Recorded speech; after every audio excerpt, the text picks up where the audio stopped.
That's me. You're here, but you're talking to me. So don't worry about it. Intro, then look at that one. Yep. Are we good? We're up.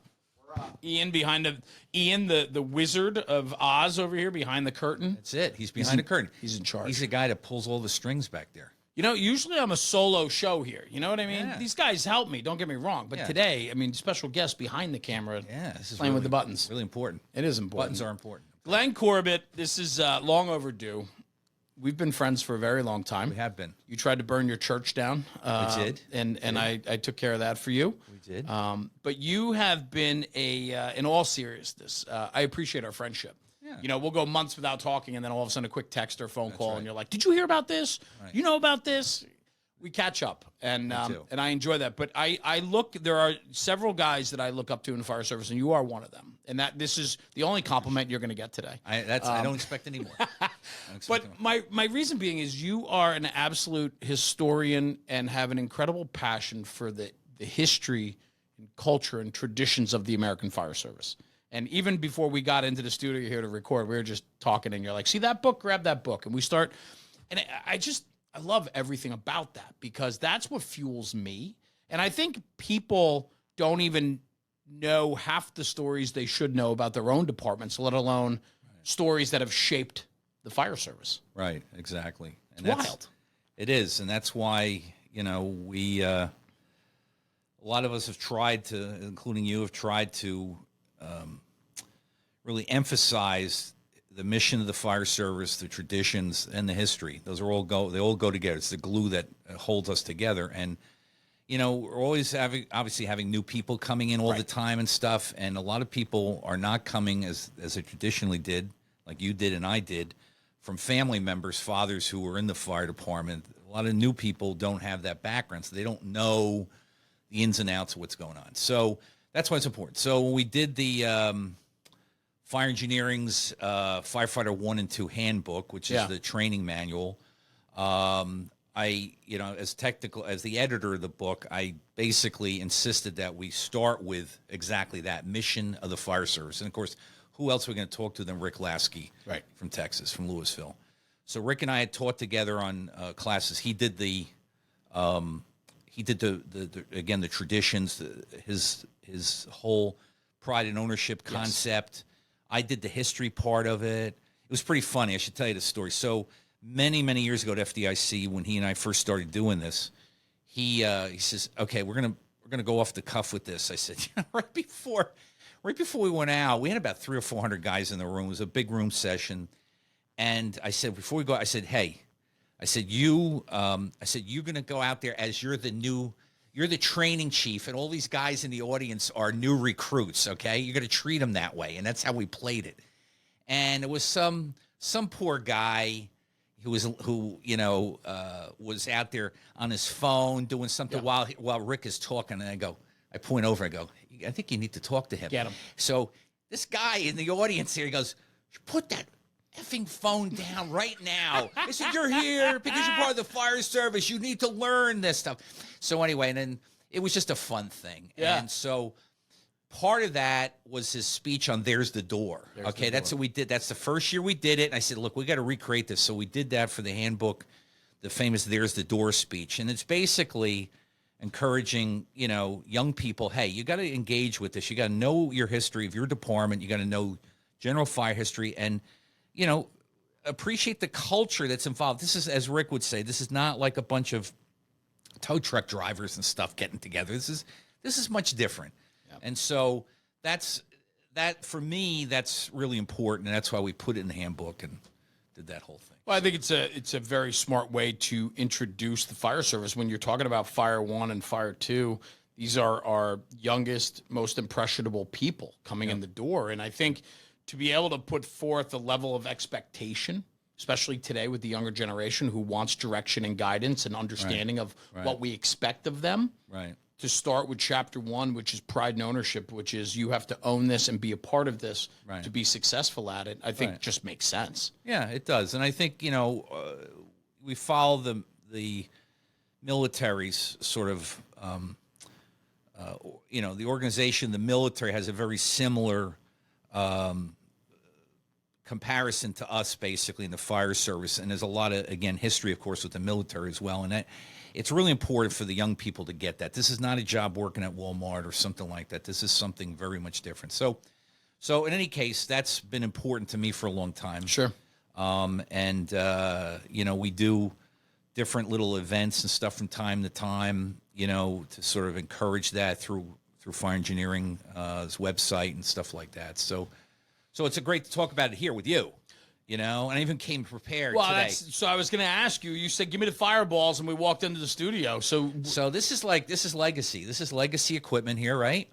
So I joined the fire service back in 1978. As I mentioned earlier, Jeremy's dad was in the fire department, as was mine, and so got into it early. Basically, figured this is the career I want. I want to do something fire-wise. So, I met this young guy named Mike Champo, from Wyckoff, the town next to us. I'm in Waldwick. He's in Wyckoff, Bergen County, and next town over from that is Franklin Lake. So it's like a line of these towns here. Yeah.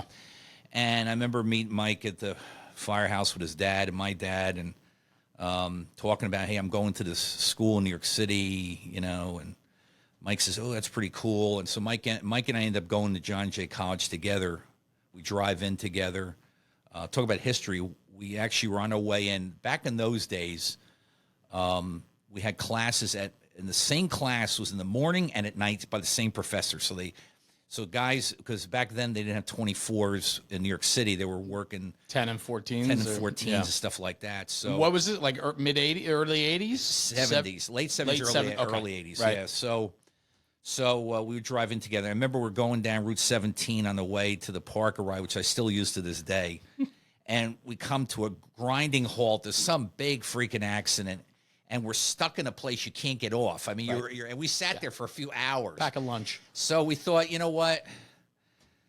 We'll go to the night class, and which is what we did. But I took Mike downtown to the home insurance company's fire museum, which was down on Maiden Lane. And it was really fun, and that collection ended up being donated to New York City Fire Museum. But anyway, so Mike and I went to John Jay together, and it was, back then it was, as it is today to some extent. I teach a lot of FDNY guys, but these are the days. John Salka was in our class. Jay Jonas was in the class. Bill Grimes, wow, 9th Battalion chief, pretty well-known chief. All of you went to school together. In the same classes together and stuff. Like all these guys. Eddie Clancy, who I looked up to as an incredible icon. I mean, he was the old school. He was a deputy chief in Brooklyn, 14th Division, I think. Anyway, he sat next to him in a lot of the classes, and here I'm like a 20-year-old kid, 19-year-old kid asking this guy who's been in the FDNY for 30 years, like asking stupid questions, at least in my mind, at least maybe in his mind, but I'm like, anyway, but it was a great time to be there then with all these guys. Matter of fact, John Jay, as it turns out, had the most number of alumni, students, and faculty who were killed on 9/11 any college in the United States. Wow. So we actually have a memorial in the sort of center of John Jay. And, a bunch of my students are on there. And, of course, Andy Fredericks is on there because Andy was actually teaching. I came back to teach at John Jay in 1994, and I had him teaching, of course, all classes, hydraulics class. I think it was at the Rock at the time. And so all this legacy stuff. I mean, I can still remember, Andy was so excited. We had FDIC many, many years ago. And again, back in those days, all these icons were still in the mix, and we have new icons today. But back then, all the, people like Bill Clark, who was the friendliest guy you could ever meet. He was a BC in the city. He ended up doing a lot of training stuff. He ran the I think it was Wisconsin Fire Academy system after he left New York, and he ended up writing one of the more famous books in the fire service, Bill Clark. All these, again, Andy was so excited that some of these hydraulics guys, like like the Iowa State people who come up with do all this research like in the 50s and 60s. It was just an incredible time. And that's what I tell my students, now, even today. I say, look, I said, you are living amongst other new icons in my mind, right? Newer people that are really excelling at what they're doing. And you really, really need to relate to them in a sense. If you go to their lecture, don't just walk out of the door after they're done. Go up to the podium and introduce yourself. I said, that's the way you're going to work your way into this system of people. And that's kind of what happened to me. I sort of thought that way many years ago, and that's how I got to meet all these people, got involved with fire engineering, Tom Brennan and stuff, and met Frank Brannigan. And that's how I met Frank was early days of this stuff. So that's why I tell young people, I say, look, I said, this is an avocation. There's a culture here. I said, but you really need to really be part of it. I said, take the extra step. Go to see these people speaking. Your idols are the ones that you would like to replicate, and pick the right ones too. There's some out there, I think, today that perhaps are people that I would not idolize, but there are others out there that are doing really good stuff. And I think that's the message I tell my students all the time. I said, just meet these people. I said, they've earned your respect that you went to their talk. Listen, meet with them, talk to them, because, you may end up becoming friends with them or doing other things with them and stuff. So anyway, I've been doing this since 1978. What was your path then? The path was like Mike. So I was taking the FDNY test. Yeah. And I was also taking the Patterson test. And so Mike and I went took the test in Brooklyn. It was at the Armory over there. And it was the very first test that was post Brenda Berkman, who was actually one of my students many years later, Brenda Berkman. No kidding. Yeah. So it was the first test past the lawsuit that changed the whole thing, which we know today is pretty much actually what it was then. I mean, it's kind of like the same test today. So Mike and I went out there and we took the test. But this is in the wake of New York City having a financial crisis in the 70s. And so we're into the early to mid 80s now. Koch?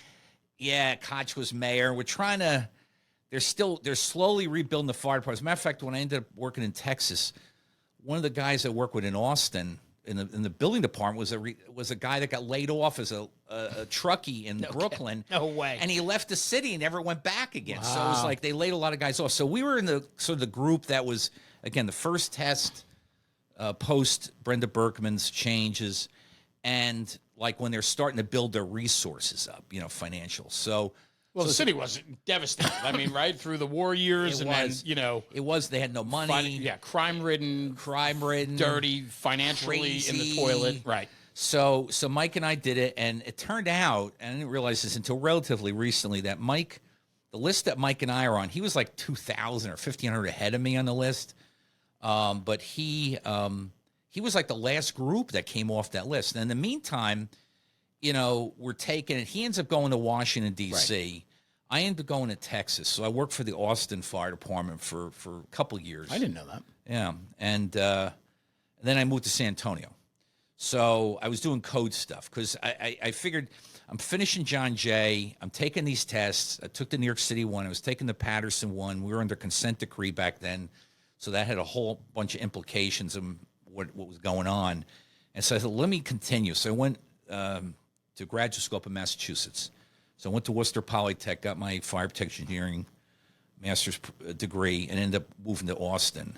Right down was my first real big job and stuff. And then I was there a couple of years, and then went to San Antonio, and they were just starting the office there. So I was able to sort of organize it and ran the technical, it was called engineering services. So we were in charge of all the building permits and stuff like that. So it's the greatest job you can ever have because, I got a fire department car, I got turnout gear, I got a radio, I got everything you need. I can go to any fire I want to. And when I'm done, I just get in the car and leave. I don't have to pick up hose. I don't have to do anything. It's like I go to the command post. Right. I help whatever I can do. And I was there about 10 years in Texas.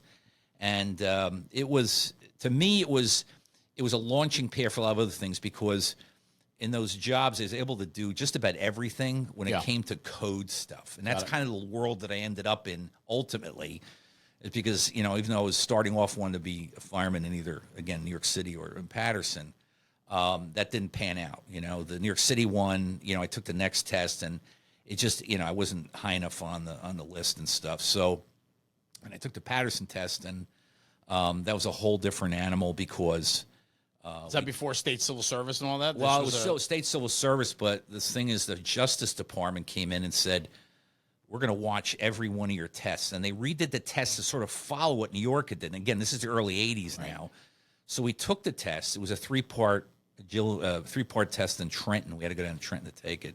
Agility, sort of, I call it a heights test, a little bit different. New York doesn't have that. You have to pull yourself up a rope and hang over the edge of this ledge, and you got to reach down and get a block of wood, put a rope through it, like extend yourself out. So anybody who's freaking out with heights, that would kind of end it. And then the underground tunnel thing you had to do, which I found really easy because I had already been in the Waldeck Fire Department for a few years, and I realized I looked at the overhead screen and it showed an H shape. And you go in this this gate here, you go down into the floor here, you come out the other side. It's like an H. So all I had to do is follow the H through the throat into this little room, turn the light switch off, come back out and go. And all I do is keep my right shoulder to the wall. As soon as it opened up, I knew to turn, did the turn. And it was all black. They had curtains down there. I did really well on it. And then I find out, oh, we don't like the results of the test, so we're going to redo the test. I'm like, that was really commonplace through the 80s and early 90s. It was. And, it was what it was, but I already had started a different path. I get it. And I actually did get the card from the state of New Jersey, said you're eligible to be hired. And I thought that was it. And I found out that our friend Bill Pescarell's cousin was the guy ahead of me. And he was number 8, I was number 9. So that's the reason I'm sitting in this chair right now talking to you about this other stuff. So really, it's just, it's part of it. Listen, it's part of your, thing. At that point, I was already doing I was working with fire engineering as an editor, or doing all this other kind of stuff and Cody kind of things. And eventually came back to John Jay to teach. I've been there 31 years now. So yeah. How did you find fire engineering? Or before we even get there, academia, did you always have you are a history nut and you have a lot of different types of history that you enjoy, right? And you're well read, you're published, you're an author, you're a professor, you're, all these things. Was schooling for you important, like early on? It was. And I realized, and it kind of comes up even now as, as a member of the faculty there, I have to advise students and, talk to parents a lot, talk to aunts and uncles a lot. Right. These are all kids that want to get in the FDNY, but they don't like college. And so the agreement is, okay, you want to do this, you want to be a firefighter, we'll let you do that, but you got to go to college. Right. So I try to work it in, and try to explain to them why and to the students. Eventually they get into it and stuff like that. But yeah, I was always interested in learning new stuff. I mean, I'm a little bit older than you, but I can remember here in Bergen County, where we're sitting right now in the same town where our county fire academy is that when I first started, they had like 4 classes. That was the whole thing. Right. It was basic firemanship. I think it was it called advanced company officer and communications. I think those were the 4. I think it's so long. We're talking 1970 now. Yeah. And, back in those days, it was just kind of a unique thing today. I don't see as much of that, but I can remember all the guys that I was with back then, in our region here. We went to as many classes as we could. I mean, we'd go out on our own. We go down to Seagirt. There used to be the old academy down there. There. And we go to the original rescue training classes, and but we did it on our own, but guys were really enthused with that. And I hope we can somehow get that enthusiasm for training back into, because it just seems like it's a tough thing right now to sell training. It's like, that's a whole story for another day. And you got 100 other guests that could come in and talk about their version of it, right? But there's 2 camps, right? I think that in certain parts where the training culture is very much alive and well. Yeah. And then I think there's other places that are rooted in this is how we've done it, this is how we continue to do it, and we're not pushing the envelope. And I think partly in our area, we're a little bit stuck with that. Yeah. I think that, for us, Glenn, it's I think this area it's hard for us to change. Yeah. And it's hard to ask more of our people in finding balance, especially in volunteer fire service, finding balance between pushing our members to do more and be better, but on the other end, they have to sacrifice something to do that now, right? And so it's this dichotomy of trying to figure out how it works. And I think some areas training is of the utmost importance, and they double down on it. But then there's other areas that I think are lagging, and you're right. I think we have to find a balance in that across the board. But I like to think we're still pushing forward in the fire service. I think sometimes we stall. I think sometimes we take a couple steps backwards. I like to think overall, though, as a fire service, with all the people I get to talk to, all the traveling I get to do, I like to think we're still progressing forward. It just looks different today. And that's what you and I have to understand the difference here. That's the thing.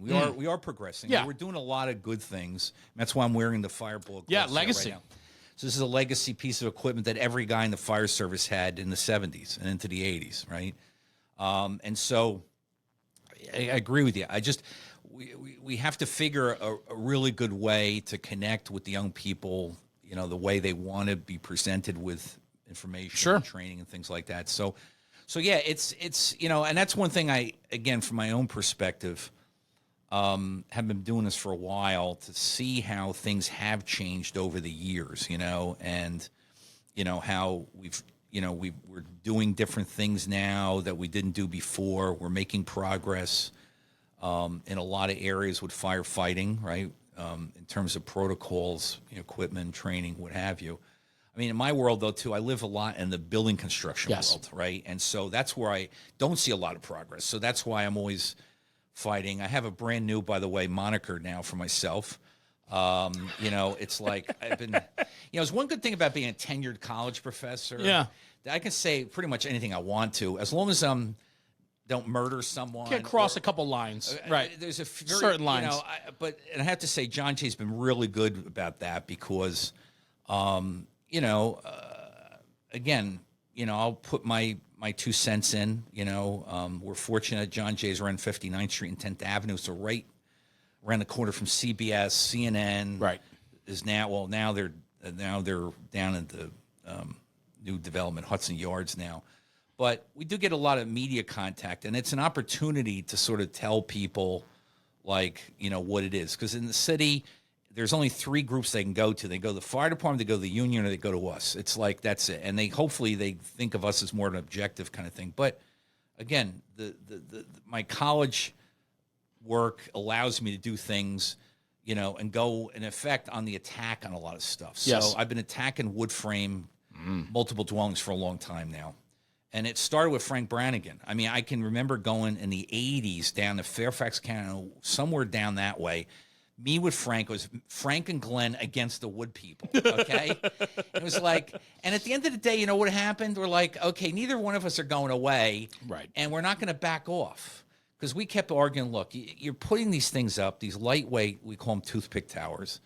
And, you know, you're putting partial sprinkler systems in them. You're making them bigger and taller. And it's like, this is, again, the 80s. So it's been going on ever since. So now my new moniker is Anti-Wood Construction Zealot. That's my new name now. Zealot. And it was presented to me by Ray O'Brockie, a retired assistant chief, Baltimore City Fire Department, who is sort of the Pied Piper for the wood products industry to deal with the fire service. So he and I actually came for the first time in many years. We actually saw each other at FDIC.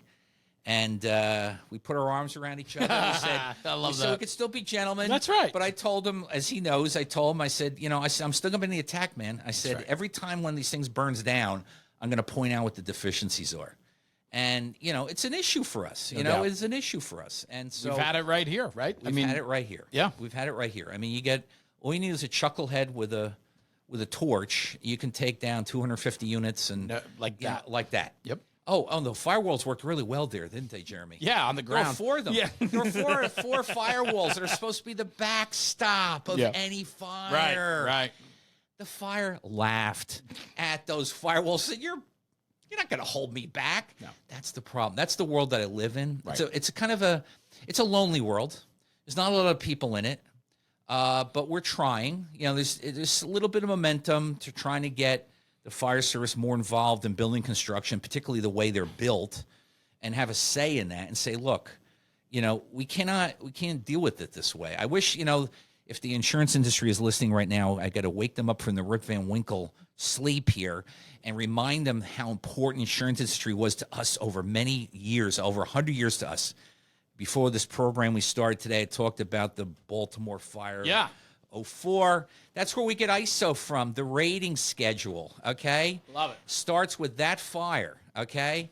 That's the fire that gives us the first building code, national building code in the country years later, and it's also the fire that starts us on a path to assess fire resistance of buildings, right? Wouldn't it be wonderful, Jeremy, if we could expect how long a building would last? Let's not get carried away. Okay, I know, we're getting Let's not get carried away. But the thing is that fire triggered all these things, and we are still using, as I keep harping on, we're still using a test from 1928 to assess fire resistance in every building in America. Think about that. Wasn't that wonderful? Yeah. The fires were 2 buildings in Washington, D.C., where the Treasury Department is. They burned them down. They measured the temperatures, and they said, hey, That was it, huh? this is every fire in America is always going to be like this one. There are these 2, and that's what we still use to this day. And so I harp on it. Yes, I go after UL particularly. Okay, UL's doing some good work for their FSRI work, but Sure. the other side of the factory, I'm like, hey, we need to change the direction of the ship here. We need to actually have a building where Jeremy Donch, the Franklin Lakes Fire Chief, can stand in front of the building and know pretty closely how long this thing's going to last and structurally when it's going to come down. Yeah, I like to know proper nozzle angles with transition attack. I like to know those things. But in my mind, having the building collapse is more important. Well, the one thing that I heard that I really appreciate the way to talk about this is that, in fact, fire is not the enemy, it's the building. The building is our enemy. The building is our foe. And the fire is a byproduct of that, but it's the building that's going to kill us.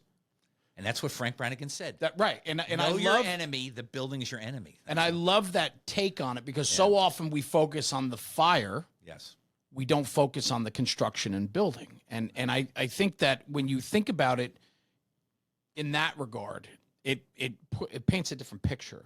And I can tell you firsthand, and you know too, just in our own county here alone, not even large scale fires that we've had where we've lost hundreds of units at a time, right? The Avalon fire in Edgewater, right? Just comes to mind. But there's been a couple of them, right? In this area. But I'm also talking about the new construction that they just built 300 units on the golf course that went out of business, and they pop them up and it's all lightweight construction. All of a sudden you're having imminent collapse on arrival of a well-involved building that if it was legacy construction, it would have been a 2-room fire. And when you start looking at that, you have to have some real conversations. And it, tactically speaking, if we don't have people that are up on their knowledge and information of today's building materials and how quickly, I went to a fire in Glen Rock 10 years ago. I watched that house collapse the whole house collapsed on arrival. It was so well involved, and in the progression of that fire, it just consumed the building to the point where you had total collapse. And if that was legacy construction, we would have had 3 lines in that building making pushes. Right. Well, and that's the problem, is that it's the legacy issue. It's right that we've built a lot of our fire attack procedures, protocols, understandings, assumptions. All that stuff was built for 100 years in other buildings. Correct. Now we're getting, of course, lightweight, and not just lightweight wood, but lightweight steel and lightweight other things. Where Absolutely. We've got to think about these things. And, so a lot of those older techniques, those older things are slowly going away. And again, it is important that not only do we know about the enemy, the building, but that we understand we need to match what we're seeing fire-wise with that. So, for example, again, being the author of Brannigan's building construction book, when I met with Frank originally, when he asked me to help him with it, one of the things we did is add a case study at the beginning of each chapter, sort of a themed for wood frame or for whatever, right? So the wood frame chapter, I've got the Green Bay, Wisconsin incident, which is a house that every town in America's got. It's got the old, it looks just like an old school legacy house, but the basement rafters are all LVLs, okay? And lightweight trusses. And that particular fire, it was in Green Bay during the winter. Engine company gets there. The lieutenant takes a firefighter with him. 2 other firefighters go to a different part of the house. They're in the house for less than 2 minutes. And the lieutenant and his female firefighter was with him both go through the floor into the basement. She is able to be rescued. He doesn't survive, and he's dead. Lieutenant Wolf. And so I said, this is everybody's fire in America here. Yeah. They were there for minutes before they ended up in the basement. Why? Because it was lightweight basement. There was no protection underneath the LVLs. That did change because the wonderful people at our building code organizations really realized, oh my God, this is like unbelievably bad. So they at least put a piece of a Type X underneath it, right, to shield it. But it's like there's a complete, and again, this is why I'm a college professor, because I can say these things. But in my mind, there's a complete disconnect between the codes, the way we're building buildings, and the fire service. It's like they're not asking us. Right. The one group that's asking us right now, who's our friends right now, these are our new friends, the structural engineers. I'm friends with these guys. They want the same things we want. They want predictability in fire behavior. Wouldn't that be astonishing if we could predict things in the fire service? Well, it's all see the pants. That's what engineers want, right? Right. We want predictability. Right. We don't. It can't be. It's got to be done that way. But there's no big push for that. You know what? There's a change. One freaking sentence that one friend is trying to put into the building code, which says you can use the crappy 1928 test. Okay, you can still use that, but here's an alternative. You can use a performance design, which will allow us to actually assess the actual structural integrity of the building over a period of time and say, Jeremy Donch, for this building, for this size of fire, likely worst case scenario, this is how long you got to deal with the building. Wouldn't that take a lot off your mind if you knew that? Right. And you'd be able to focus on other stuff and worried about, is this place going to go down? What has progress? Whatever. He tried to put one sentence into the building code. It will not get in there because all the vested interests don't want it in the code. Well, there's tremendous lobbying, right? There is, and we don't have it. Right. We don't have it. I just wish the insurance people and the big fire groups, right, the I-Chiefs, Double F. Do you think as the losses continue that the insurance agencies will eventually say? I think they will. Yeah. I think given what happened in Paradise, with L.A., with Paradise first and L.A. Yeah, right, the fires. Everybody's focusing on this being a wildfire. Don't forget, there was wildland type vegetation there. But a lot of this was urban planning or lack of urban planning. Or lack of, yeah. Closely spaced wood frame buildings. What do you expect's going to happen, right? You get the right conditions. It's the same with Hawaii. Everybody tried to portray it as a wildland in Lahaina and Maui. It wasn't. It was an urban conflagration. Absolutely. It was no different than the Baltimore fire. You're right. You're 100% right. Streets. It's closest of buildings, wind. I mean, it's all those things. It started outside the town. Yeah, it started in vegetation, but once it hit the city, that was it. And so we got to think differently about this. But the problem is, it's all dinero. It's all about money.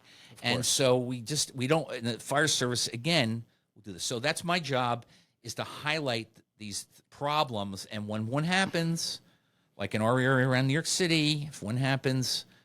I call the TV stations. I'll meet you down there. I love coming home. I point at the camera. I go, state of New Jersey is responsible for this. Their building code is allowing this kind of thing to happen. I love coming home, watching the 6 o'clock news, and there's my friend Glenn Corbett on the news giving his 2 cents about, unwanted 2 cents. Yeah, right. I appreciate it. I go, Glenn's on TV. I'll take a video and I send it to you. I'm like, you're looking good today. I'm like the Don Quixote thing. Maybe I'm just nibbling away at this, and hopefully one day. But where does that passion? Because listen, the definition of insanity is doing the same thing over and over without a different. I'm insane. You are. I am. But does the love for the building construction stuff come from your exposure and friendship with Brannigan? Yeah, it does a lot. And I think one of the reasons why Frank asked me, this is unbelievable, that Frank was putting the 4th edition together. And in those days, they were separated by like 10, 15 years. Right. Between now, I'm working on a 7th edition as we speak right now. Mm-hmm. As we speak. I'm almost done with the reviewer comments and stuff. So he asked me to help with the 4th edition. That's like, Vince Lombardi asking you to help, absolutely. coach like a Super Bowl or something, or Charles Dickens asking you to help. That's Rudy, man. That's Rudy making the team. Wow. Yeah. So he asked me, and I said, "Look, Frank, this is your book." I met with him in Maryland with he and his wife, super fun people. And I said, look, this is your book. And so I think the reason why he asked me was because I was working with him on the magazine. I was technical editor of fire engineering, for several years now. And I think what happened was I would say something, and I think what he saw in me was I understood like changes that were happening, particularly code-driven stuff. Interesting, yeah. And because that's the lightweight thing. I think Yeah. he saw and the thing was he and I are philosophically exactly the same. Okay, that he doesn't care. He owned the copyright to that book when he started for one reason. He says, I won't need to say what I need to say. I don't need anybody else telling me, oh, this might offend this group or whatever. Water this down, right? So Vanilla. He, I think that's one of the reasons why he asked me. And I've tried to carry his torch now. Now we're, again, working on it. He passed away before the 4th edition came out, but now we're on 7. So I'm trying to do the best I can of incorporating stuff in there. There's a lot of new things that are happening that I don't know enough about. That's the problem. Like, a lot of guys want to know about stuff, but even CLT, right? So CLT, this new sort of tall timber material that we're using, 5 or 7 laminated layers of effectively plywood glued together. This is what's allowing us to go more vertical, correct? Right, and this is where we're now, the building code allows up to 18 stories, quote-unquote protected, which means enclosed and with gypsum or whatever. But now the city's going, like Milwaukee, I think it's 40-some stories now with tall timber. I mean, this is a whole new world, okay? I'm not in that world. I'm in a world that, is based on history and how things are going, and maybe we learn a little bit more, and there's so many things that we have today, like with lithium and stuff like that. The cart is way before the horse. Yeah. It's so that's what I'm saying. I think he asked me because I was sort of seeing those things, and I think he felt comfortable handing it to me.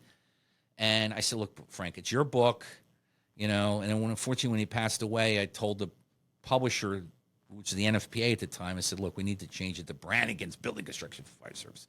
So it's still his book. I kept a lot of the anecdotes in there. Some guys don't like it.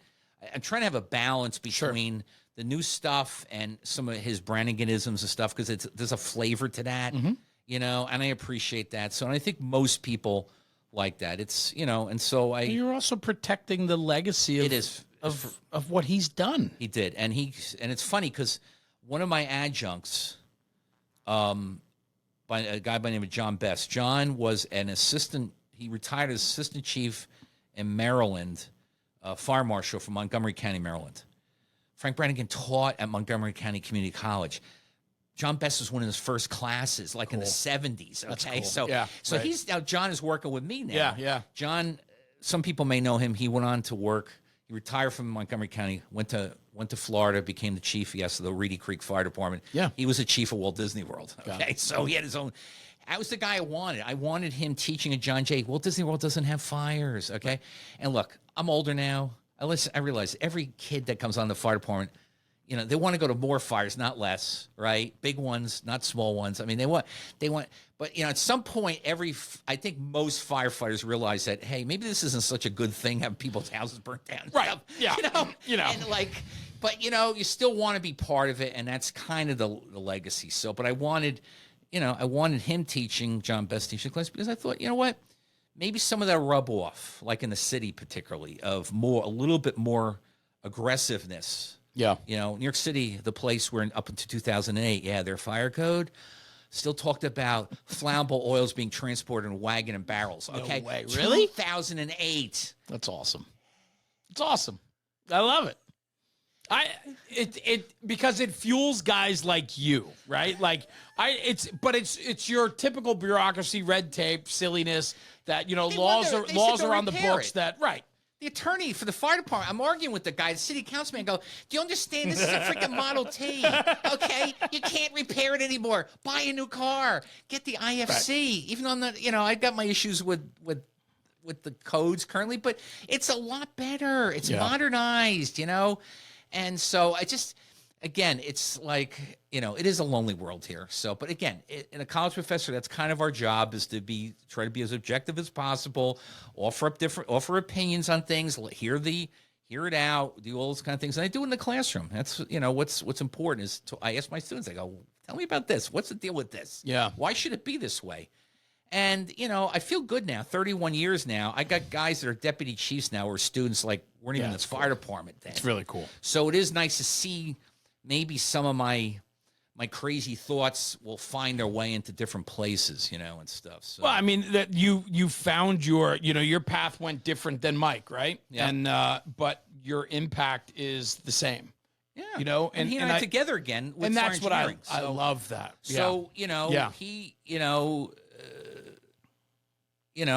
again, back in the days, you know, we talked, you mentioned earlier, Bobby Presser stops in every once in a while. I knew Bobby from Cresco when he and I were antique collectors and stuff. And so I knew him. And then, you know, he got involved with the bread and butter videos back in the 80s, you know, and stuff. And so, you know, there's been a bunch of people that you and I know that have intersected. I mean, there's the benefit that Fire Engineering Magazine is based in New Jersey. Yeah, no Russia doubt. Part. No so, doubt. I mean, it's not like in Tulsa where the former company that owned it. The actual magazine itself is still based here in the New York area. So, but it's, you know, it's been a really fun career for me meeting. Again, I can't tell you how many people that are gone now. I mean, like Bill Guston, you know, he set up a small dinner for myself and 4 or 5 other guys every year at FDIC. And it was a total shock to everyone. And obviously, you know, even to his family, I believe. And but he was a guy, I have never met a firefighter who was as humble as that guy was and who was still a student of fire service. That guy got into stuff like you can't imagine. Yeah. Okay. He and I had all these crazy ideas about lightweight. We're going to try. We wanted FSRI to do some testing for that. Like, let's try piercing nozzles through the sidewalls when you get a fire inside the trusses and the floors. Can we do something like that? You know, he would study everything to the nth degree until he understood everything about it. You know, and I sent him on a mission for this brand new glazing in Miami. It was the only one I could find where it's actually not only glazing, but it's effectively an electrical panel as the glass. I mean, it's like a solar panel, but it doesn't look like one, basically. Yeah. It generates electricity. It's like a glass window in your little studio here. And there was one of them, and I found it in Miami. He went over there. He tried to find. He says, they're gone. That company ever put it in there, they took out and put something else in. It was only a few years, too. But he was totally into that. So, you know, at the twilight of what I'm doing here, I'm probably going to retire from John G in a couple of years. Yeah. You know, it's been, again, that's why I encourage my young people, look, meet these people that are older, right? They're experienced. They know stuff. I said, don't just follow for the 5-minute, you know, YouTube people and stuff like that. You know, there are these, you know, I get it. 2-week veterans and stuff doing stuff. I said, go to the older crowd, learn from them. I said, make friends with them if you can. Because you know what? They're looking for people like that. I've got my own sort of group of people. I had just a young guy from New Jersey who approached me. He wants to help me with the book and stuff. He's like, I like your career. I want to do similar kind of things and stuff. So, I mean, you know, Mike and I went down different paths. Mike ended up retiring now, of course, just several months ago. You know, after having, you know, really incredibly bad health problems and stuff, 9/11 related health problems and things. But, you know, he is like the perfect person at FE to do all these other things. You know, we all blend together there. Like, you know, he's a cordial guy. Yeah, he can be funny and he can cook people cupcakes and stuff like that. But the point is that at the end of the day, he's a humble guy too. Yes, very you know much. What I'm saying, and very much. You know, and he knows his stuff. You know, and so that's why, like I said, it's been a great relationship, and of course with you. How did you find fire engineering though? Like where? How did that door open for you? Well, it was funny because, you know, you know, it's kind of weird. We talked about Firehouse. Okay, I'm not going to throw rocks at Firehouse, but in 1976, when Firehouse starts, like I subscribe to it. New Jersey based. I mean, this is right. And when Dennis, that's another guy I met years ago. He's now gone. Dennis Smith, super nice guy, right? And Harvey Eisner, right? I'll tell you a funny story about Ben Harvey. I'll tell you a funny story in a minute. But what happened was I subscribed to Firehouse. And to some extent, Firehouse is Did you get your they Little inside joke. I did, there. yeah, I did get my. Yeah, I did I get the haven't mag. yet. I'm still waiting to get my episode. Yes, Right. for sure. And so I'm getting this, and of course, for a 17 or 18-year-old, this is the mag. It's silhouettes of Jeremy Donch against this big Hot fire. Shots, man. Hot shots. Hot We Shots. grew up on Hot Shots. And like, it was a magnet for me. But then when I went to school, it changed, okay? Because then I realized that I need to know really what these guys know. Right. I need to know when Bill Grimes talks about, a major high-rise fire in the 9th Battalion in Midtown, okay? I want to know everything about that. What did you see? What did you hear? Yeah. And I live with that to this day. Like, when I review every article in fire engineering that goes in, every one of them, including the EMS ones, because every once in a while I catch something there that somebody didn't catch, Yeah. But I try to extract out of people, like more lessons. That's what FE is all about. But anyway, I was taking fires. My father got fire engineering, and somewhere along the line, they crossed paths. Yes. And, my dad was getting it, and unfortunately, he passed away in 81. He just become chief of Waldwick, and 3 days later, he passed away. Oh, wow. And so in 1981. So I was in the middle of John Jay College, going to school. Had some people that helped me there a lot, given what was going on in my own personal life. And along the way, I got on to FE, and I noticed that Tom Brennan was the editor, and said Tom Brennan's a John Jay College. I'm like, okay. So that's what I did. I emailed him. Or no, I didn't email because email didn't Not exist. bad. I Yeah, called right. him. I Yeah, called him, right. I think I called the office. He says, come on over. So I went over to 875 3rd Avenue. That's where he is. Beautiful building. Subway in the basement. Beautiful thing. Met him and Jackie Cox, his associate at the time. And anyway, it started things. So I wrote an article. What year was this, Glenn? My first article was in 1984. Okay. So I would have been working on this probably like 83. Yeah. I was going to graduate school now. I'm a Patterson police dispatcher during kidding. the day and going to graduate school. I went one full year at Worcester living up there. And then the next year I took some extra classes and Got it. my thesis and stuff. So I was working as a police dispatcher. Anyway, so get to meet Tom, and, there's a lot of stories there too, but he's brought me in. He goes, Glenn, I want you. He says, this good article on thermal irradiation. That's what I did. And I thought, this is way out of wackadoodle. Yeah, right. Thermal irradiation. Right. But you know what? He put it in the magazine. He put it with another article there. And then the very first article I did, the regular feature article, was Clifton Bay State Milling blew up along the Parkway, killed, I think, 3 guys. And we got to do a special sidebar on dust explosions. I was getting that's the thing. I was in Worcester. That's one of my clients, by the way. Oh, Bay State Milling? Yeah. Okay. I was on a plane one time coming from Texas, I guess, and there was some guys that were working for them. And I got to talk to them about the railroad cars. This I is go, wild. Look, I wrote the article about the plane Everything blowing up. everything just comes around, man. It's I know it well. Anyway, that's crazy. That's where it starts. So my first regular article was Bay State Milling, and then I started writing more. I did the conflagration of Passaic on Labor Day '85. And then it did 5 Fall in Hackensack. I did the article for FE on that, and I just kept writing. And you enjoyed that. I did, and I saw. I mean, I'm writing with. I mean, these other guys are all like Ray Downey and all these other guys that Tom brought in and stuff. These are all high end, a lot of city guys and stuff, but other places as well, And I'm like, this is cool, I'm like writing these articles and stuff. And so, Tom, I would come visit Tom and we'd go out and grab a sandwich, as the way we used to say. And, and because I was living in Texas at the time, and I'd come back up, and then fire engineering basically decided to move their office to New Jersey, because it used to be at 250 Fifth Avenue. Oh, okay. Which is a pretty lousy building, actually. And they moved to Park 80 West. Mm-hmm. And that's where a lot of stuff happened at Park 80 West. That's where the term hot was first uttered on the 7th floor there. Hot training, HOT training. Yeah. That's where it first started. So Tom decided, because he lived on Long Island, he's coming to the city, no problem. Going to New Jersey now from Long Island, not a good idea. Right. So he ended up going, eventually, of course, became chief of Waterbury, Connecticut. Yes. So Bill Manning stepped into the job, and he said, Bill did not come from a fire background, but incredible mind and incredible writing capability.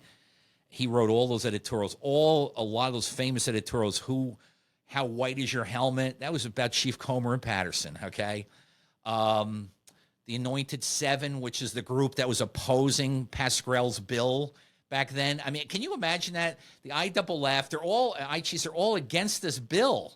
Now they're begging for it to stay now, of course, So Bill had a whole ton of those. And so Bill said, look, I need a guy to do not just a consulting editor, but I need somebody more like almost, it's a 1099 job, but to read all these articles and stuff. So that's what I've been doing to this day. But I feel like your writing is one aspect of it, but the other thing too is it seems that you enjoy the research aspect of it, the education piece of it, right? Warehouse software got you buried in tabs, logins, and paper sign-in sheets. You've got one system for training, another for reporting, something else for alerting, scheduling, inspections. You get the idea. That's why departments across the country are switching to Alpine Software's Red Alert, the tailor-made fire service software that brings everything together in one system with one bill and no more paperwork. Red Alert replaces your pile of platforms with a single, customizable solution that handles training, alerting, inspections, truck checks, percentage reports, award points, ISO prep, OSHA tracking, the list goes on and on. Everything you do your way. No two Red Alert systems are the same. Alpine builds your software around the unique needs of your department. And when it's time to switch, Alpine will convert all your old data with no setup fees at zero risk. Their entire team is based in Rochester, New York, which means no support runaround. You can pick up the phone and speak to somebody who understands the fire service and gets your issues fixed. With over 30 years of trust and an average customer tenure of 19 years, Alpine's mission is to be the last software purchase your department ever makes. It's battle-tested, firefighter approved, and nearest ready.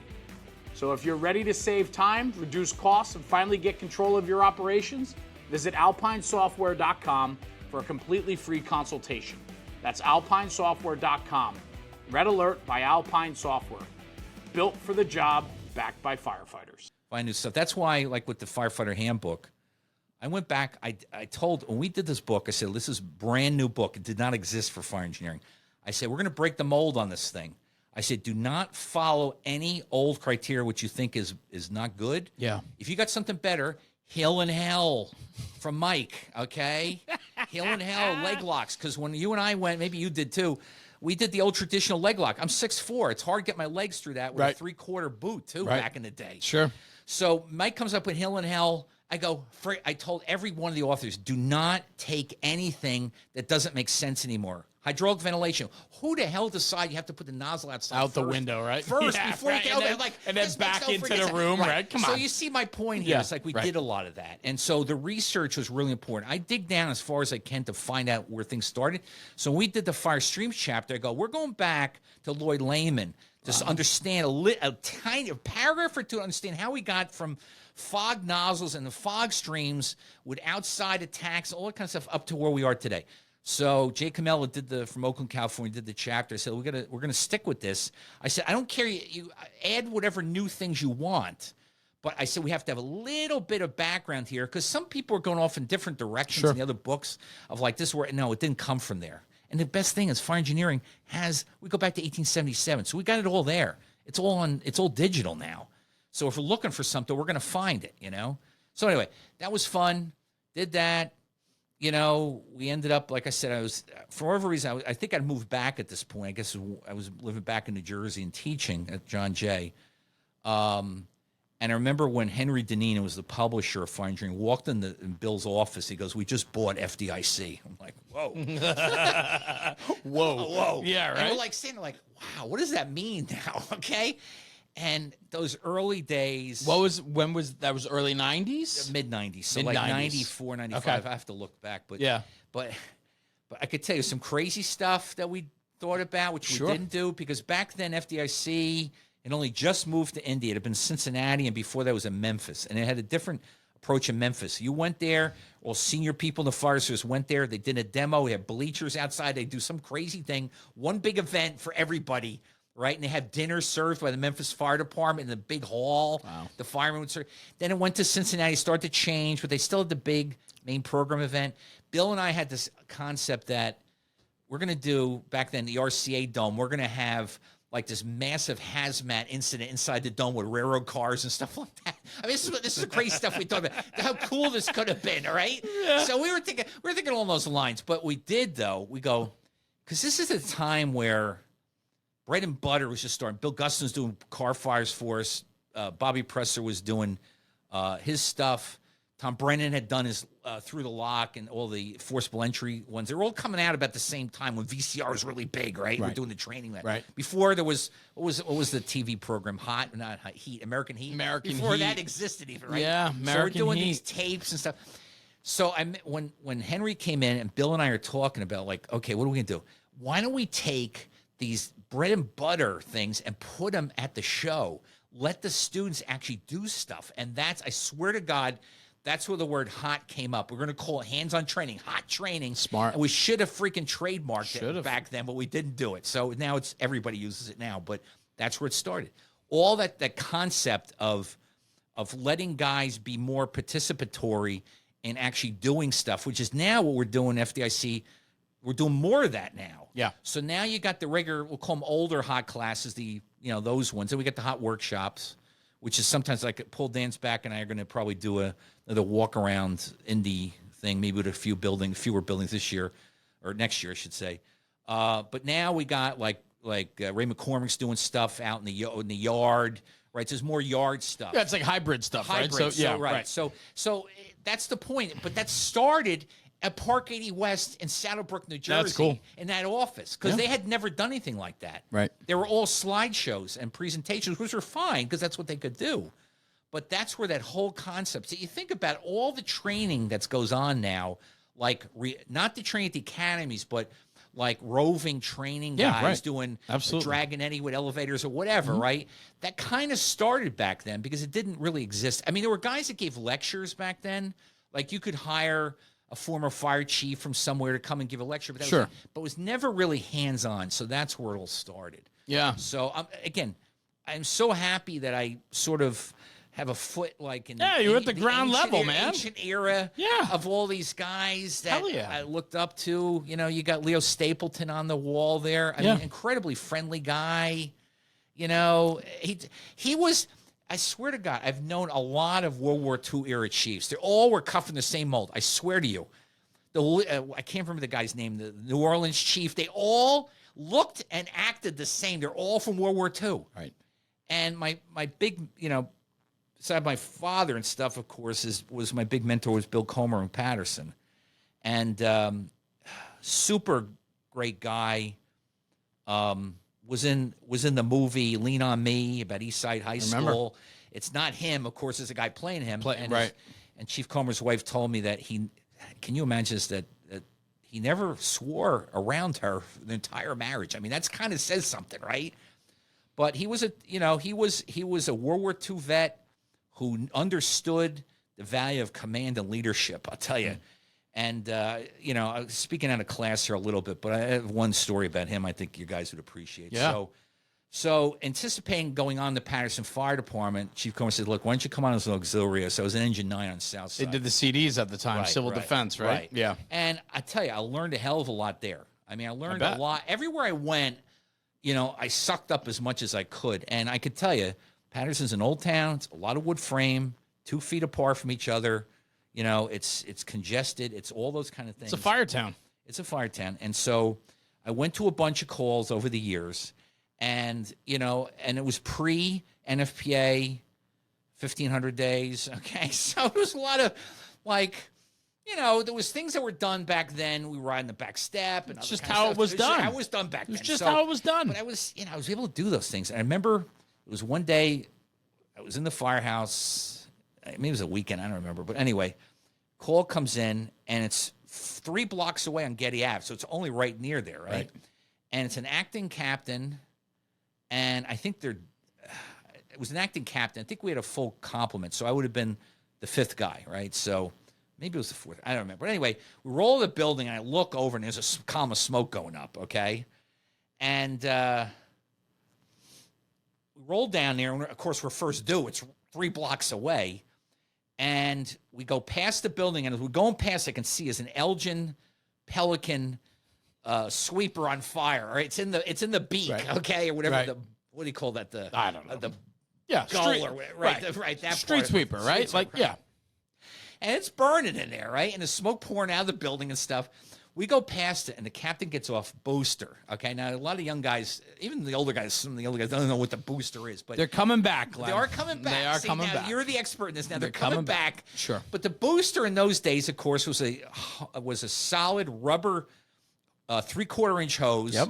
That was on a reel. The best thing, a Hannay reel, where you could take it off quick. It was pre-piped. You could, open your It discharge. was used as a go off- primary line. Right, as it was intended for the most part for small fires. Yeah, but it went through the front door. Are you kidding me? It did. Yeah. And it went in many front doors over the right. years. Of and- course. And a lot of disasters happened Oh, because that's of that. very too. true, too. But anyway, we roll up, and he goes, booster.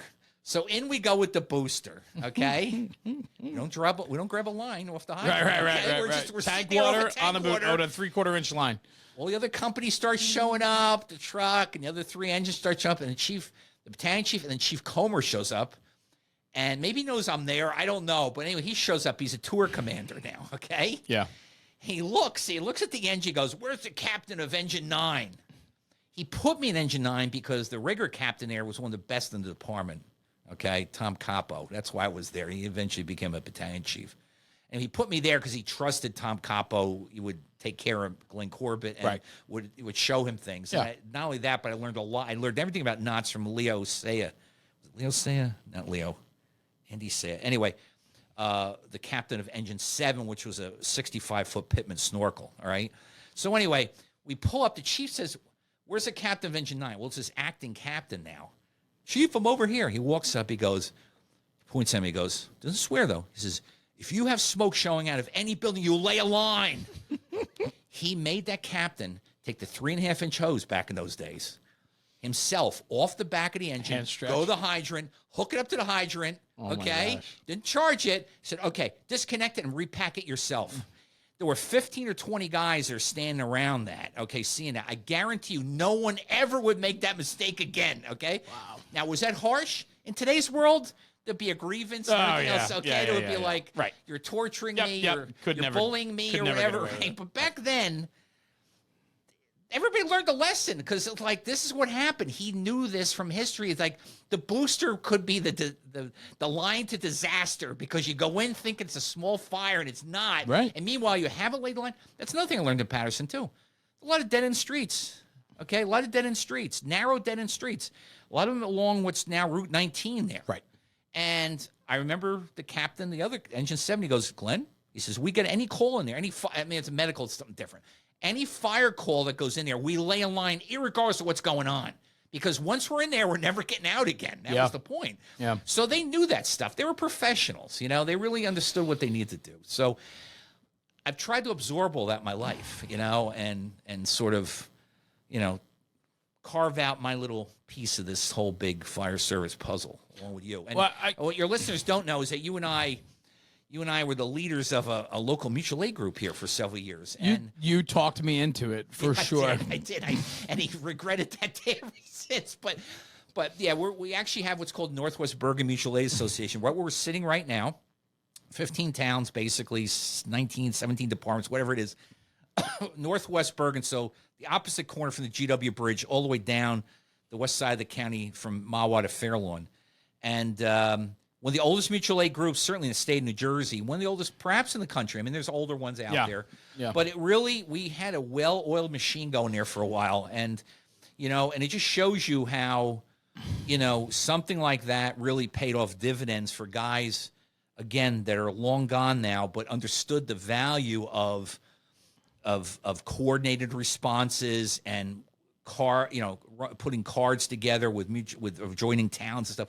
All that stuff was like way before anybody else was. A lot of people were doing it. Now it's like commonplace. Everybody does it now. I'm fiercely protective of the fire service in so many regards, and one of them is my own abilities or opportunities that came through putting yourself out there. And I think if anything out of this conversation where you talk about your students and how many people you've been able to impact over the years, right?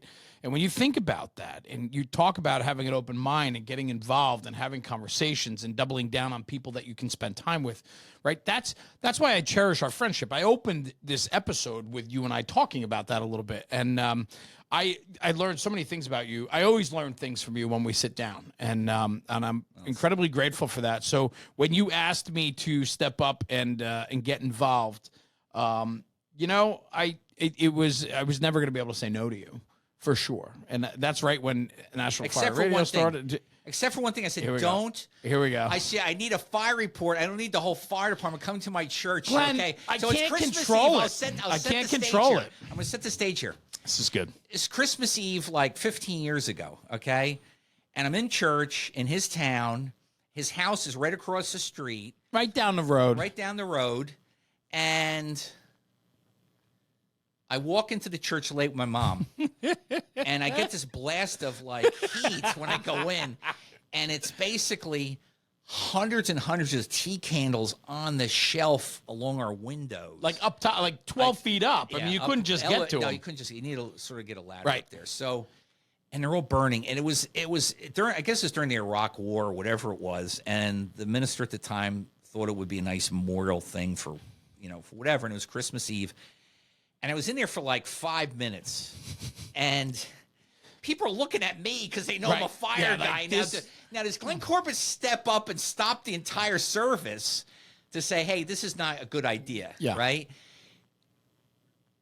It didn't take me that long, but I see flames at the far from. I'm on the one side, I Right. see it the other, and people start talking. I go, okay, everybody out, and there's a kid up at the other end. There's an extinguisher right where he's standing. He grabs the extinguisher. Okay, this is what we're gonna do. Get him up on a chair. I said, you're gonna pull the pin and you're gonna spray it across up here and put the fire out, which he did. And so I'm like, okay, we got some damage here, scorched all the paint. I don't think it got any further than that, but let me call my friend Jeremy, who's nearby, who's the chief of Franklin Lakes, and I'm chief of Waldwick. And I go, look, I don't need a full response. I just need a company to fill out a report in case we want to do insurance. So I hadn't hung up the phone for like 3 seconds in her. Third alarm. And I hear the sirens going off in town. I'm like, Transmit it. That's not what happened. well, this is the way. And then they pull up, and they got all his newbies on the engine. They're all carrying hooks, and they're going to run for the. I go, stop. Stop. You're not doing anything with hooks right now. I said, I need a guy with a camera, okay, and maybe one guy with a hook, and we're going to walk in, and we're going to do I this. think this is a little exaggerated. But I'll give it to you. But it was fun. It was comical. I mean, it's a story that you and I always laugh So about. I text them all the time at Christmas service, Yeah. when I'm over there at church, and I go, hey, we don't need you tonight and stuff. Yeah, that's So, good. I appreciate it. But, I appreciate that. But It's been a fun road, and I wanted to ask you, right? I mean, we've been going for quite a while, and we can go all day long. But not to speed along, but your Rolodex, like your stories, right? I mean, every time I sit with you, I hear a new story about somebody or a connection. Do you ever take pause and think about, like, you've been involved in so many milestones within the fire service. You've worked with unbelievable names, people that have left their impression on the fire service that made the fire service better. And you are certainly on that list of people that have contributed greatly to the success of the fire service. But have you ever, I mean that. I truly mean that. And I just wonder, do you ever take pause and think about the opportunities and just how the roads have brought you to where you are today and the people that have helped you get there? They do. It does, because I think about the people that got me, and we should each talk about our dads here for a moment, For sure. and stuff. But it's my dad, and my mom to that extent too. I mean, sort of encouraging me to do things, and he told me one thing. My dad was a news photographer, for the record, and he had been involved with the fire department for many, many years, and that's where I got it from. One thing he told me, do not become a news photographer. There won't be many newspapers. And this is 1979. Wow. He could see what was going on. The papers are going out of business. There wouldn't be a lot of jobs. He goes, but he liked that I was doing fire stuff. And again, I was thinking I was going to be a firefighter, but career guy. But anyway, like I said, I really, I thought back several times where like it's almost a Forrest Gump experience for me, because things happened in my life where I went down a different path, because of this or because of that. You know, my path to Texas.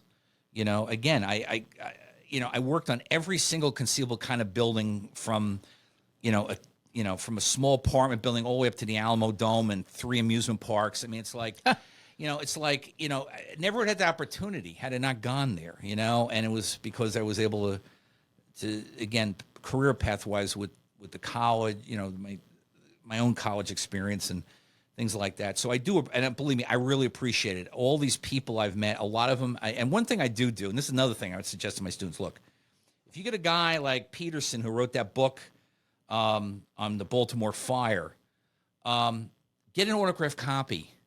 Because I tell you right now, one of the things I thought about when 9/11, that night when we came home, like, I went down on my bookshelf and pulled Ray Downey's book off the shelf. He had signed it to me years earlier and stuff. It's a nice thing to have to say, you know what? Again, I appreciate all these people, like Ray. I remember when I was working in Texas, I called him up. I go, I'm the San Antonio Fire Department. It's like the 9th largest city in the country, 8th largest city in the country. There's no rescue company in this city, okay? They had hazmat, but they didn't have rescue. And I can still remember going to the chief of department, and so they didn't have a lot of senior chiefs back in those days either, but a big meeting of these chiefs. And I remember bringing books in. I brought Ray's book in. Yeah. And I said, we need to have something like this, San Antonio. We need to have a rescue company capability, And I called Ray up. He sent me stuff like I gave to them. And eventually, of course, they created a rescue company. There's several now I think they got. But anyway, that's what I'm saying. It's like, you think back of all these people that have influenced your career. And that's why I say I tend to, like most people, I gravitated to people I enamored. I liked what they were doing. I appreciated what they were saying. Their behavior was professional. All those kind of things, I went that way.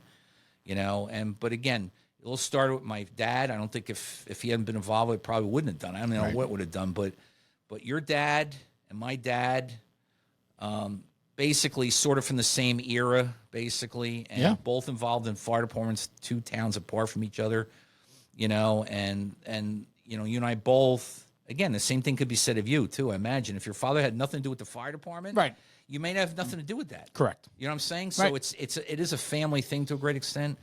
And I appreciate that very much. I do too. It was a gift that at the time you and I had no idea that what kind of gift it was. I right? didn't That know they until exposed just you to, I really didn't understand it until the last few years, getting involved with this and creating this and understanding that this was a true passion that I had, that I felt I wanted to explore further. Yeah. And and I'm incredibly grateful for it. I think the fire service is changing and evolving, and I worry about, and I talk about it on the show often, I worry about why our children are not following in our footsteps with the fire service. I think about how many guys in my fire department, their kids are not members.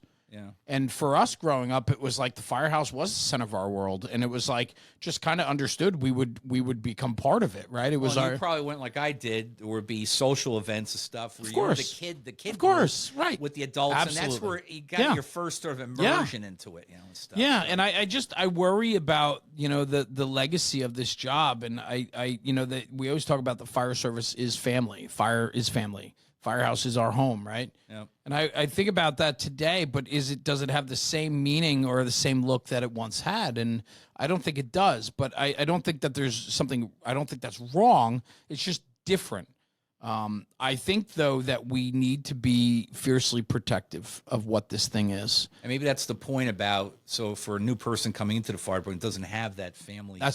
And you said that before, right? You started going down that road. We got it sort of, because they have never grew up in that. So Chapter they don't 1. have, Chapter 1 Yeah. and Chapter 2 of the book. Right. That's why they really need to know. And the irony of all that, of course, is NFPA 1010, there's no requirement to teach that stuff. Right. So our book, we put stuff in there that's not required, like building construction. Would you think firefighters should know at least a little bit about building construction? A lot of it. Not in 1010.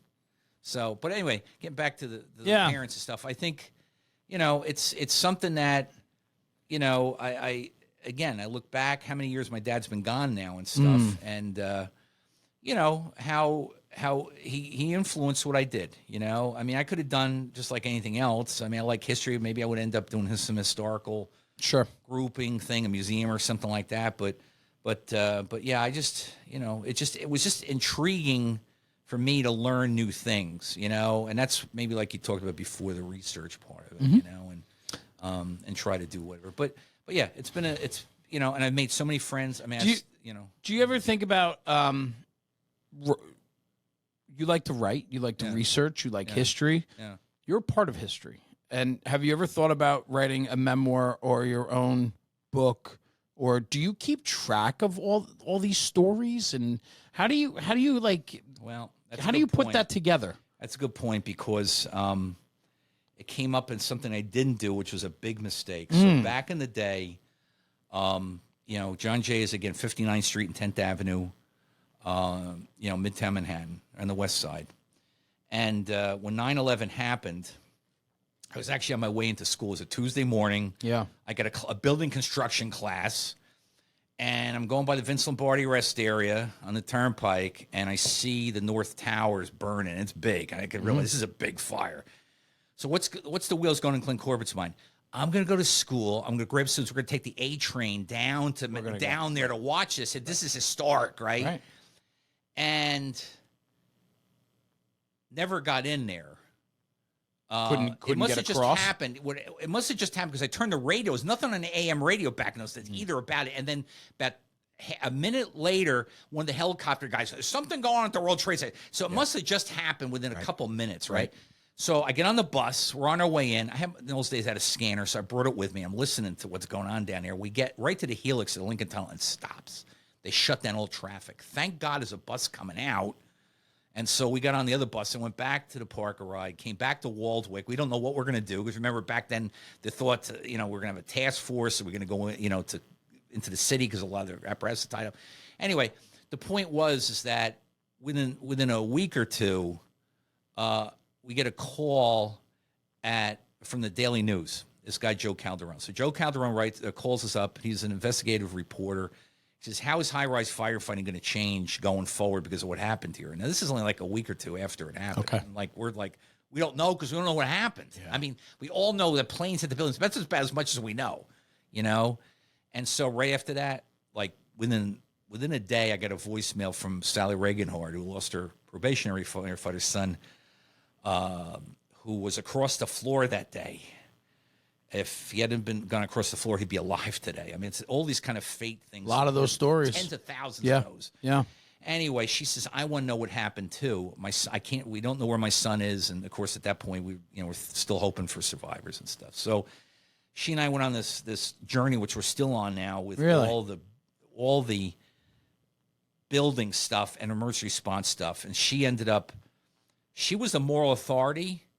And to a great extent, that was the technical ability. So you combine those two things, you got a powerful thing. Very much so. She went right up to Hillary Clinton during a press conference and says, I need you to support this bill to have an investigation done in 9/11. And it happened. That's why NIST ended up getting the authority to do the investigation is $16 million, more than the 9/11 Commission got, actually. I didn't know till relatively recently. So that whole thing set us on motion. But one of the early people that was a really good friend, he's since passed away, was a guy from the UK, was a former BBC producer. He did a lot of, he did the Discovery Channel, or one of the channels. He did the whole 9/11 story. Anyway, I got to know him. He said, Glenn, keep a journal. And I didn't do that. And that was a big mistake. He did himself, but I didn't. But that's what I'm thinking about one day, is that I want Sally and I to put a book together, because hers is her story is unbelievable. She also played a critical role in all these key people, in government, and getting things accomplished. And, I remind her that we didn't get everything we wanted out of NIST. And there's a lot, of course, the controversy with the folks who, believe there were explosives and stuff. But anyway, the point was, Sally, we always got to remember that we wouldn't have some of these things today, or at least as quickly as they did. Signal amplification for radios, improved fire resistance, stuff that never got anywhere as far as we wanted it to go, but we did accomplish things. And so I want her to have that story, because it's a woman leading this effort. I mean, I'm the guy that knows the stuff, but she opens the doors, But I have a plan one day for a book myself. I actually got the title for it also already. This episode's brought to you by Ease Alert Heart Smart Alerting Solutions. Have you ever been jolted awake by a blaring station alarm only to sprint out half asleep, heart pounding? That's that legacy fire station alerting system, and it's doing much more harm than good. So meet Ease Alert, the world's first heart smart firefighting alerting system. Designed by firefighters, proven by science, their purpose-built alerting devices deliver vibration and visual alerts, shaving seconds off of turnout times while improving health for the first responder. Ease Alert isn't just about comfort, it's about safety. Firefighters are 14 times more likely to die from heart attacks during alarm responses than during non-emergency duties. Ease Alert's Heart Smart system slashes stress, improves performance safety, and allows you to be the best firefighter you can be, on duty and at home. From bunk alerts and wristbands to dispatching consoles, display boards, and firehouse lighting, every component is purpose-built by firefighters for firefighters. No more missed tones, no more startled response, just fast, smooth, safe alerts. Fire departments across the country like Mission, Texas, and St. Augustine, Florida, report calmer crews and faster turnout times. And their chiefs even say that the system is battle-tested and firefighter approved. So are you ready to switch? Visit easealert.com and discover how silent alerting can save time, reduce stress, and improve safety for you, your crew, and your community. Visit easealert.com to learn more and tell them National Fire Radio sent you. You want to know what the title is? Only if you want to share it. You don't have to. You can certainly This tell would be me. more broad, like my Forrest Gump journey through the fire service, right? And fire protection general and stuff. Yeah. And it comes from Patterson's. No bell, no siren. That's what they used to put out when there was a bomb scare at a building. They said, no bell, no sirens. I thought that's a good title. I love that. Yeah, that's cool. And for your I like that. listeners, some point in the near future, I'm going to have a new, again, this is sort of line up for retirement stuff, but I want to do more training and things. So I already bought the domain name, thebuildingisyourenemy.com. Great. Okay, so it'll basically be what you can imagine it'll be. Sure. Is a platform, to have videos and have a Facebook presence and stuff like that to do different things. And listen, I'm an old school guy. I'm not like my friend across the way here who's pumping videos out like every 10 minutes. He's got a video out there. I just don't have the ability to do that. But I figured, you know what? There's other people who can help with it, and sure, and just put. But again, I want it to be something where, again, it's not just educational, but it's an advocacy kind of effort too, in the sense that I want firefighters to have a bigger role in talking about the stuff that they deal with. Because I guarantee you right now, there's going to be firefighter LODDs in these lightweight buildings and buildings that have sprinkler systems, and it's going to happen one day. I really believe that. I do as well. And we've already had a couple close calls with these already, where fires are in the attic and in the floors, and they're inside, okay? And there's no sprinklers in those areas, even though they're quote-unquote sprinkled buildings. Right. So that's the kind of stuff, the tall timber stuff, I mean, again, safety Sally to some extent, yes, but we got to take care of ourselves. That's and it. we I was got going to to say protecting our own, right? We got to balance the aggressiveness guys with the safety Sally guys. And I probably tend toward the safety Sally guys. I mean, listen, in the excitement of the moment, putting fires out, people lose track of things. They lose track of time, what's going on. You and I have experienced fires in our area where things went south and we took action so that people didn't get killed. Right. So that's what I'm saying. I wanted to sort of be along those lines. I don't, I'm not going to get a lot into the tactical stuff. I'll leave that to other people to do. But we got to put in the context of like, okay, does it make sense to do this? Why are we going into McDonald's at 2:00 in the morning? There's no life hazard and getting killed in there, right? And that's happened, right? We've had that happen. We've had a bunch of fast food restaurants that have been line of duty deaths for many cities. And, and other places learn it. Englewood learned that story. Back in the day after the Texas incident, they had a McDonald's 2:00 in the morning right on Grand Avenue, I think.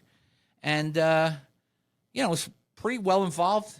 Chief Moran didn't put anybody inside the building. He says, no life hazard in here. This is a lightweight building.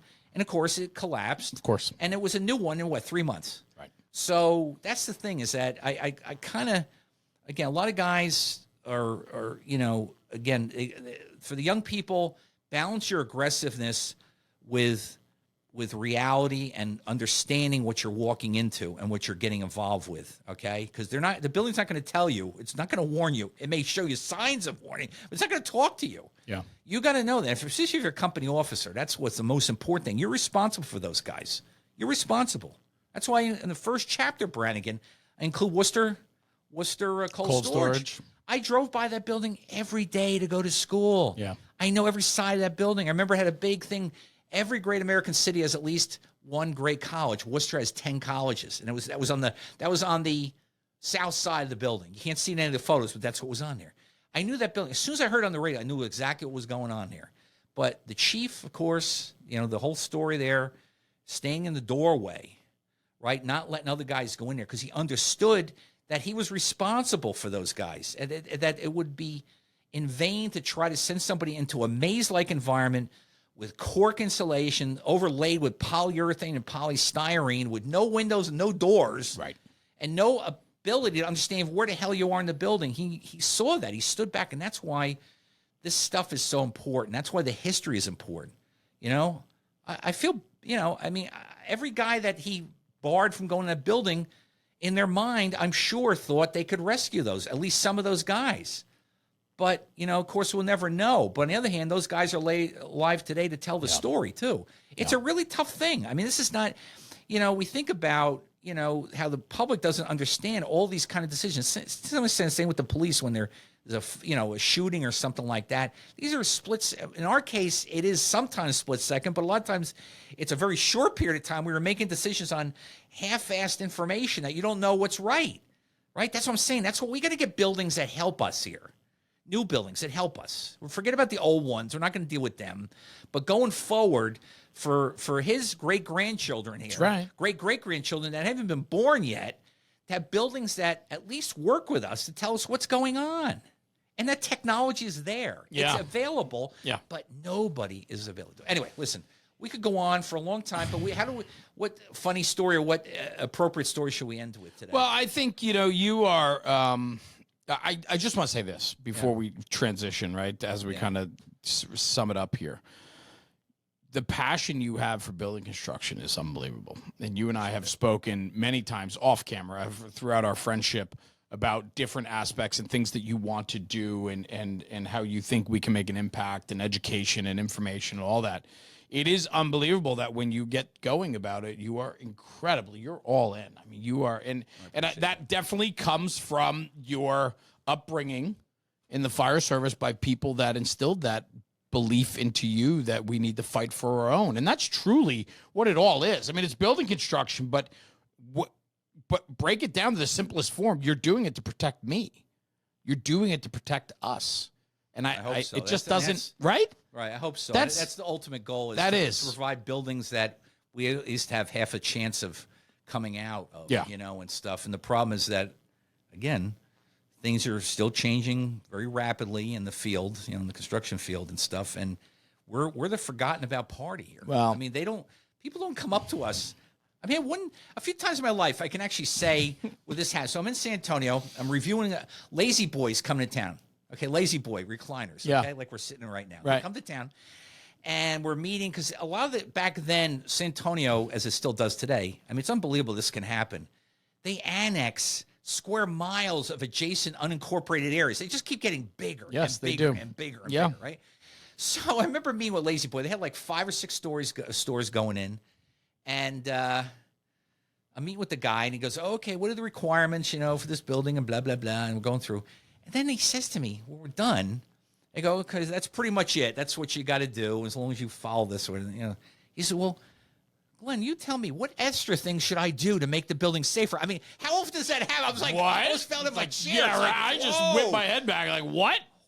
You'd be like, oh, I guess you're new at this? Doesn't happen often. You doesn't must be happen new. often. Yeah, right. But I have plenty of the other examples. I won't tell you who, but some tire distributors who fought me every step of the way. So the point is that in reality, there's a lot of good people out there, building owners and stuff like that, but they never really think about us. You know, they don't think about, of course not. If this place catches on fire, what does that mean for the fire department? It's never going to Will happen. it be designed in such a way that it makes their jobs easier rescuing people? Will it make their jobs safer, that the building doesn't collapse? I mean, all these kind of things are like not on most people's radar screens. So that's what I'm saying. I'm fortunate. I got this job. Yeah. I can be a That's right. I can be the appropriate, the anti-wood construction zealot that I need to be, but I'm not just wood though. I have other issues with other things too. But anyway, it's. Well, I appreciate I appreciate what you do too. But it's kind, but you are out there really on the front lines, and you are yelling from the top of the mountains about what needs to be done and how to protect our own. And I think that is a big part of the legacy that you're leaving behind. I think it's wonderful. The other thing that people might not know about you is you are an incredible history buff, across the board. Right. History, right. And when we talk about the fire service and the importance of history, we talked about it a little bit at the beginning, but give me something to close out this episode of a little bit of humor or something fun, a trivial story about the molasses explosion in Boston. Like that is, to me, you shared that with me. I actually listened to a podcast, or I did the book on audio, Right. to understand that. I don't know that, or I mean, it is so unbelievable your depth, right? So many people have width. They know a little about a lot. You know a lot about a lot. Well, I really do. appreciate that a lot. I just enjoy reading this stuff, and again, it's like truth is crazier than fiction. It truly is. Right. And so, the molasses one was really interesting. I mean, this is World War One. I think it was it 1919, I think, when it happened. Anyway. Boston, Massachusetts. When you think of Boston, you think of a few things, and beans is one of them, okay? And when you talk about Boston beans, you think of baked molasses. beans, right? Okay? Yeah, right. Baked beans, right? Yeah. But ironically, the molasses that was involved in this incredible incident in North End, which is where all the Italian restaurants are now, that people go to, the narrow streets, curvy. It was molasses for industrial alcohol, which are used in munitions. So we're going to basically boil the molasses down to the alcohol content, like of course we make rum out of, but more refined alcohol that we use in munitions. I don't know exactly how it works, but that's part of the process. So they built this tank, and of course, just like in every kind of crazy situation, there's always chuckleheads involved, okay? They're always there somewhere. Yeah. And what did Alan Brunacini say about what are the top 3 causes of fire in America? Men, women, and children, okay? That's the top 3 causes of fire. There's always people involved with this stuff. They put this tank up that's not appropriately designed. Right. And it contains molasses, which is really dense and heavy. Massive. And it's well over 1 million gallons, Yeah. okay? Yeah. And it's rumbling. It's doing all sorts of things over. Yeah, it's popping rivets. Like they're noticing that this thing is failing over time. And it's in the cold weather too, Right. So it's probably an issue of expansion and contraction, right?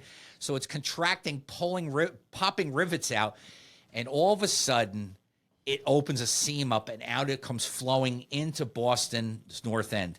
What's when the first place it hits? The fireboat house, Yes. right there. And the guys see it coming. They start running, and one guy is in the basement. I forgot. He can't get out, and he gets stuck down there. He's down there for hours, surviving underneath the building after the initial flood went through.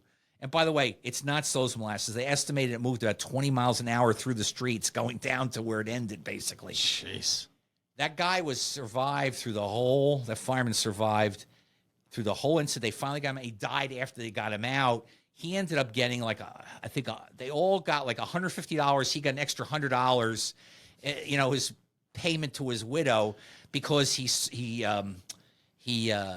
survived it and was struggling and was being tortured by it, basically. So crazy stuff. The Baltimore fire, which we're talking about, very important when it comes to changes nationally for us in the fire service. That's where you get the insurance services office rating schedule starts with that. What was included in that back then? They based your they base your water flow requirements on population. That makes sense. There's a direct connection between population and water needs. Okay, but that's where they started, and of course it changed over time. We talked about fire resistance of buildings, which is the fight that I'm still having, that 1928 test, and building codes, right? So the first national building code started by the insurance industry. A lot of the Northeast, and Midwest used that code right up until the new current international codes came out in 2000. The interesting about that fire is that it starts with a cigar probably through a glass light sidewalk. The old days, you had a sidewalk that went under, a basement went underneath the sidewalk. These round pieces of glass that would let light in, so you didn't need to have a light down here, I guess, to make it more visible when you're working in the basement. Anyway, one of those pieces of glass broke, and down went a cigar. Cigar starts a fire. Fire's ripping through the basement into the upper floors of this building. Baltimore Fire Department shows up. It's out of control, okay? It takes off, and we start a conflagration, right? And it's ripping through the town, and the fire chief who's on scene. Back in those days, one chief of department, 2 assistant chiefs in a big city like that, and everything else is battalion. There's no this gigantic thick layer. No big command staff. None of that. San Francisco, same with the earthquake in 06. Same thing. Chief O'Sullivan dies. The chimney comes through his house next to the firehouse, kills him. No kidding. Yeah, I think he died a day or two later. Anyway, Baltimore, the chief gets hit by a trolley line, an electric trolley line, takes him out, okay? Now the mayor's got like one chief, okay? And he's an old guy. And he's thinking about this other young fire chief who he fired a year or two earlier. He fired the guy. And the mayor's like pulling his hair out. Now what do we do? This thing's out of control. It's spreading block to block and stuff. He goes to the young fire chief's house, the one he fired. The guy he fired, yeah. Yeah. Can you imagine that conversation? I could see that chief saying, "You get on your knees and ask me to." Right? Okay. Yeah. It's like to come back. Yeah, Mayor, your city's on fire. Right. So the chief does come back, and he calls for mutual aid. One of the it's really the first nationally recognized mutual aids. Yeah. Okay. There are freelancers out there 100 years earlier. Okay. 1835, New York City's on fire. Manhattan. Okay. The entire area around Wall Street and Broad Street and a fan going out to the East River, it's all on fire. What do you think they see in Philadelphia? A big glow in the sky. And there's either 2 reasons for that. It's either a meteor just hit or there's a fire up there because there's no electricity, right? Sure. So they'll know what's going. Sure. So the Fairmount Engine Company drags their hand engine all the way from Philly all the way up to New York City. Now, of course, they get there like 2 days later, and all people are clapping when they come in and stuff. That was really probably the first real mutual aid without being called mutual aid. We've got a lot of that go on, right? Where people just start getting that press and go into a fire, right? But the first official one was Baltimore. And so the chief calls all the close guys, York, PA, Philadelphia, D.C., of course, the first one they call, Washington, D.C. And he goes through his list, and he gets all the way to New York City. And they called New York City Fire Department up on the telephone. We got telephones at that point. Hey, we got a big fire down. Would you come help us? Send equipment, right? So they put out a box for the fireboat house in Lower Manhattan, and the fire apparatus shows up there, and it just by happenstance is a boat called the City of Baltimore in the harbor right there. And they think it's the boat's on fire. So they're up on there looking, and they're trying to figure out, like, what's going on here? And the guy's, no fire here. So I'm sure what happened is the battalion chief calls up the dispatchers, right?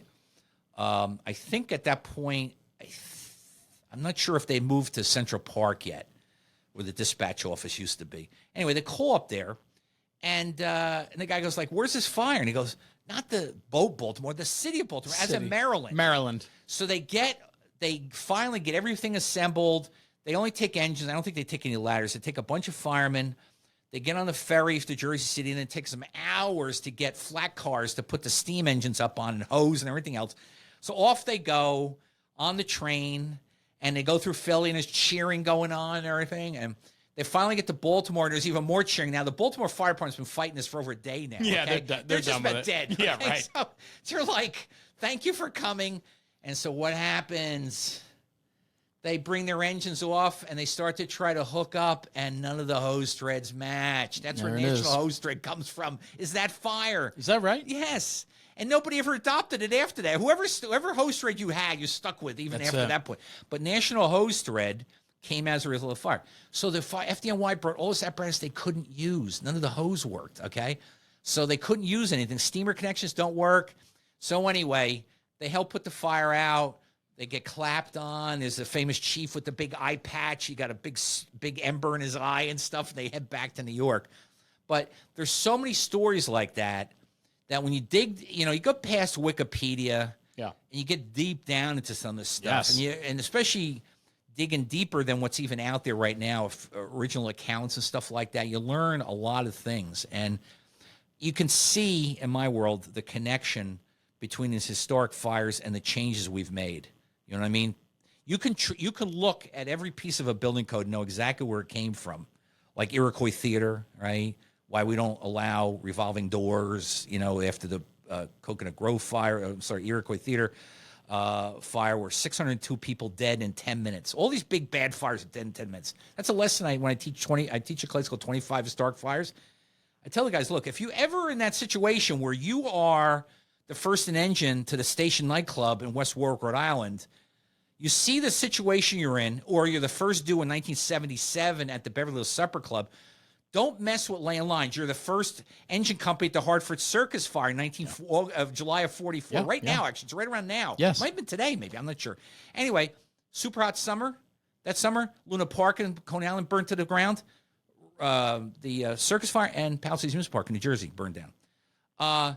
Those are the fires that if you're the senior officer there, you see the situation as a life hazard, you're going to lose people in the next 5 minutes. Screw laying hose lines, put all your efforts in getting people out. That's all. You're going to do much better work then. You'll always be able to hook a line up later on.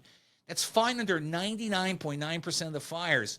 But in the fire like Coconut Grove or any of those others, don't try to mess around with setting hose lines up, because it just takes you too much time. Those 4 or 5 minutes is laying a supply line, hooking them up, putting packs on, stuff, that takes all that time up. Go and rescue people, And I hate to say it, the poor guy with we don't know enough about that guy on that West Warwick hand line, right? I mean, he was doing what he was supposed to do. He was trying to protect, but you saw the pile. There's 20. Yeah. You can't tell. There's 25 people in Yes. the pile there. Yeah. And there's a guy in the bottom who survived. There's a Yeah. guy in the bottom who survived. Got up and walked out, and They pulled him off. Yep. Everybody else off. Yeah.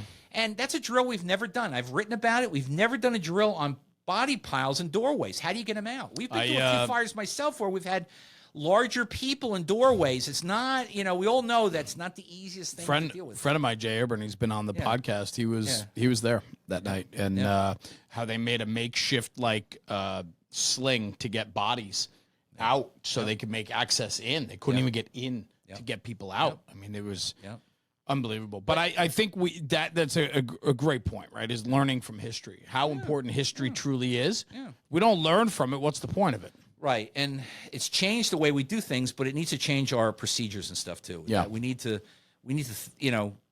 recognize that there may be, and it will probably never happen, and 99.9% of the people listening to this right now will never encounter a West Warwick, Rhode Island in their own career. They're going to go to a house fire. They're going to go to a commercial building fire. They're going to do that. They're never going to end up with 444 people inside of a tiny old Italian restaurant. They're not going to have that, But if they do, if they can think back, look what happened again. Not to belabor the point, but Hackensack, you just did Hackensack. Yeah. And, I wrote an article in Fire Engineering. 20 years later, there's a fire right over by us in Wyckoff. And another I was there. bowstring truss fire in we a were fighting. wine world.